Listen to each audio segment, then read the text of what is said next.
រុស្ស៊ីប្រកាសអាសន្នទឹកជំនន់នៅទីក្រុងនៃតំបន់ភាគខាងត្បូងនៃប្រទេសរុស្ស៊ី Dagestan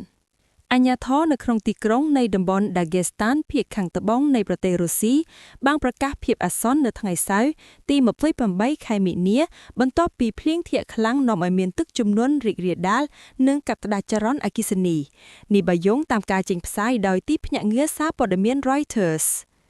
រដ្ឋាភិបាលក្រុង Makhachkala បានឲ្យដឹងតាមបណ្ដាញ Telegram ថាសេវាសង្គ្រោះបន្ទាប់ត្រូវបានដាក់ឲ្យត្រៀមលក្ខណៈកិច្ចខិតខំប្រឹងប្រែងកំពុងដំណើរការដើម្បីដោះស្រាយផលវិបាកហើយជំនួយនឹងត្រូវបានផ្ដល់ជូនអ្នកស្រុកដែលរងផលប៉ះពាល់មនុស្សជាង 32,700 នាក់នៅតែគ្មានថាមពលក្នុងទីក្រុង Dagestan ដោយសារតែអាកាសធាតុអាក្រក់អភិបាលតំបន់លោក Sergei Melikhovបាននិយាយថាសេវាសង្គ្រោះបន្ទាប់និងក្រុមមន្ត្រីបានរៀបចំសម្រាប់លក្ខណៈអាកាសធាតុកាន់តែអាក្រក់ប៉ុន្តែស្ថានភាពជាក់ស្ដែងគឺលើសពីការព្យាករណ៍